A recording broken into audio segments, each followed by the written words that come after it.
Monsieur le Président, distingués membres du Conseil, permettez-moi au nom du gouvernement et du peuple de la République démocratique du Congo d'exprimer mes remerciements pour la convocation de cette seconde réunion en 48 heures sur la situation sécuritaire dans mon pays.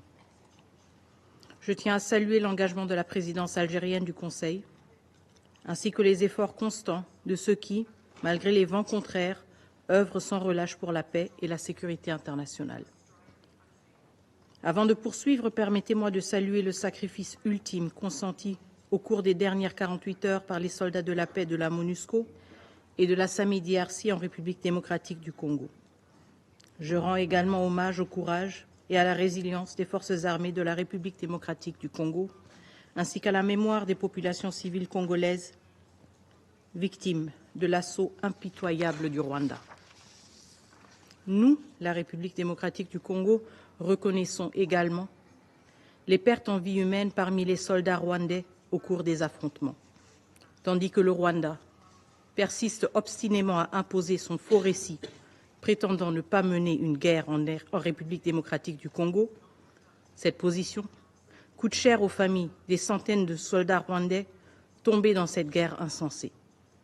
Même si leur propre pays refuse de les reconnaître, de leur rendre hommage ou d'accorder à leurs familles le droit de pleurer leurs pertes, nous, la République démocratique du Congo, savons combien la guerre dépasse toutes les frontières.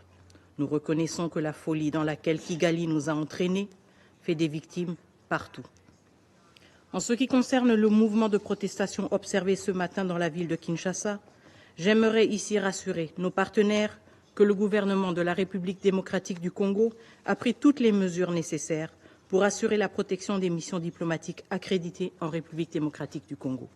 Ces incidents, profondément regrettables, ne reflètent en rien l'engagement constant de notre pays envers le respect du droit international et des principes qui régissent les relations diplomatiques. Aujourd'hui, si nous sommes ici encore une fois, en moins de 48 heures, nous devons impérativement avoir le courage de nous poser cette question. Quel impact concret la déclaration de ce Conseil? Quel était l'impact concret de la déclaration de ce Conseil du 26 janvier? Monsieur le Président, à Goma, les forces armées de la République démocratique du Congo, soutenues par la MONUSCO et les troupes de la SADC, continuent à bravoure à combattre. Mais cette défense héroïque et déterminée ne saurait masquer l'ampleur du drame. Une fois de plus, les soldats de la paix, dont 4 soldats sud-africains de la SAMI-DRC, ont payé le prix ultime de leur détermination. Ces victimes de plus ne sont autres que le résultat d'actes criminels constitutifs de crimes contre l'humanité, de crimes de guerre perpétrés par les RDF en toute liberté et sous silence de ce Conseil. Mesdames et Messieurs, permettez-moi une parenthèse. Parmi les 4 valeureux casques bleus sud-africains tombés à Goma, l'un d'entre eux n'a pas succombé directement pendant le combat, mais il a succombé à ses blessures. Ce drame illustre tragiquement la réalité actuelle.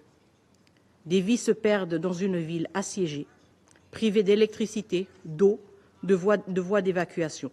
Tel est aujourd'hui le sort de millions de personnes à Goma, piégées, sans accès à l'eau, à l'électricité, à la nourriture ou à un abri sûr. C'est la tragédie partagée par les citoyens congolais, ainsi que par des milliers de soldats de la paix et d'humanitaires pris au piège. Je remémore les mots poignants de la représentante spéciale, Madame Bintou Keïta, il y a 2 jours. Nous sommes piégés. We are trapped. Les dernières 24 heures, plus de 100 blessés ont été accueillis dans les centres de santé du Comité international de la Croix-Rouge. Et la situation humanitaire continue à se dégrader, avec plus de 500 000 nouveaux déplacés dans la province du Nord et du Sud Kivu, pour le mois de janvier uniquement. Les forces de défense rwandaises et leurs supplétifs du M23 ont franchi nos frontières, occupé nos villes et nos villages, chassé nos compatriotes de leurs foyers et instauré une administration parallèle, en violation du droit international, et ce, en violation des positions claires de ce Conseil. Jusqu'à quand le Rwanda continuera-t-il d'abuser votre respect et de votre autorité? Quel instrument international doit-il encore violer pour que ce Conseil prenne enfin les mesures nécessaires contre Kigali? De la Charte des Nations Unies au droit international humanitaire, aux droits de l'homme, en passant par les processus de paix de Luanda et de Nairobi, le Rwanda a prouvé que vos déclarations ne lui importent guère. Le cessez-le-feu du 4 août 2024 n'a été pour lui qu'une chimère et il s'est pris d'ignorer vos avertissements du 26 janvier, allant jusqu'à bombarder des hôpitaux et des maisons dans la ville de Goma. Pas plus tard que dimanche le 26 janvier, le Rwanda, pays contributeur en troupes des Nations Unies, par le truchement de son représentant, a considéré ce Conseil comme complice de sa déstabilisation, allant jusqu'à associer la MONUSCO à cette démarche invraisemblable. Si cette stratégie a porté des fruits par le passé, le temps de la manipulation et du mensonge est désormais révolu. La vie de la population civile, privée de moyens de subsistance depuis maintenant 4 jours à Goma, dépend des décisions que vous devez prendre aujourd'hui. Nous ne sommes pas venus aujourd'hui pour vous dire ce que vous ne connaissez pas, mais nous sommes venus vous demander de prendre le courage de faire ce qui est droit et ce qui est dans vos prérogatives. Les vies des civils ne peuvent pas être pendues à la machinerie politicienne qui observe sans agir. Nous exigeons des actions. Reconnaître la responsabilité du Rwanda dans les violations multiples de notre souveraineté, ainsi que dans les atrocités qu'il commet, a été insuffisant pour qu'il cesse sa poursuite du conflit. Les victimes ne sont plus seulement congolaises.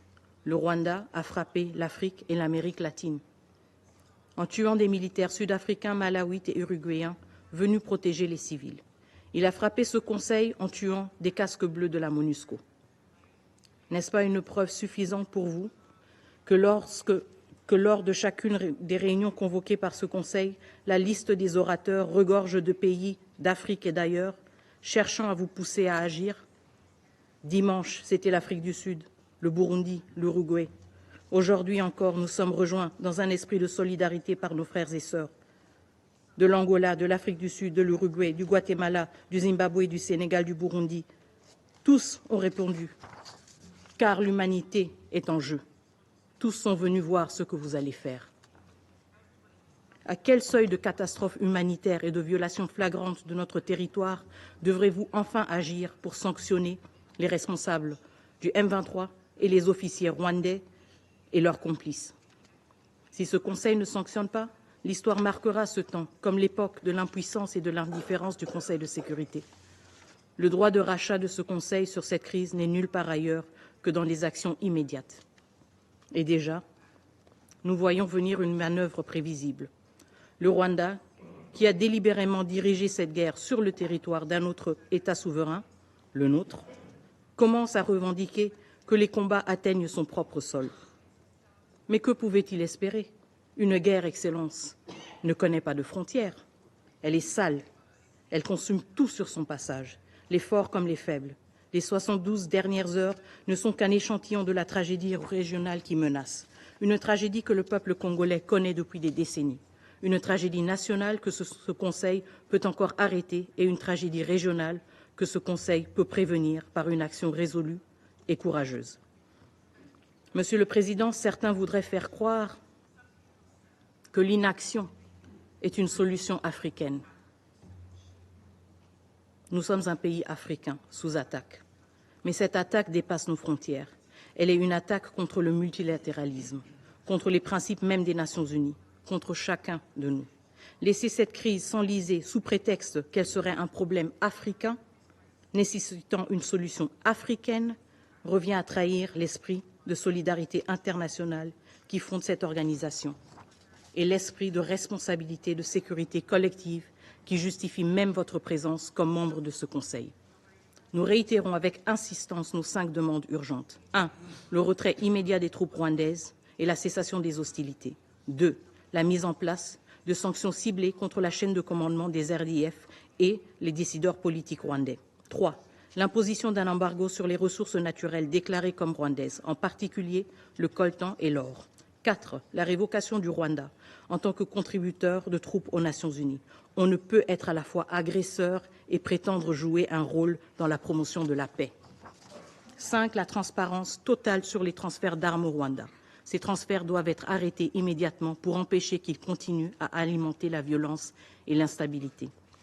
Monsieur le Président, nous sommes ici parce que C'est ici que le monde doit gérer ses défis. C'est ici, si ce Conseil échoue, la rue va s'en charger. Comme vous le savez très bien, la rue n'a pas d'ordre, ni de tempérament. Il y a 48 heures, devant ce Conseil de sécurité, nous avons une nouvelle fois attiré votre attention sur la déclaration de guerre du Rwanda contre mon pays. Une balle qui frappe dans le cœur ne saurait laisser le reste du corps indifférent. La République démocratique du Congo est en guerre et face à cette agression, l'inaction collective semble malheureusement embraser cette situation jusque dans sa capitale. Je réitère ainsi, encore une fois, que le gouvernement de la République démocratique du Congo condamne avec fermeté toute attaque contre les missions diplomatiques accréditées en République démocratique du Congo. Cependant, l'indifférence n'est plus une option. Ce Conseil ne devrait se permettre de rester passif, car chaque jour sans réponse concrète fait grandir le prix du silence. Le moment est venu pour ce Conseil de démontrer son courage et son engagement. L'histoire retiendra vos choix. Que cette Assemblée soit le rempart de la justice et de la dignité humaine. Je vous remercie.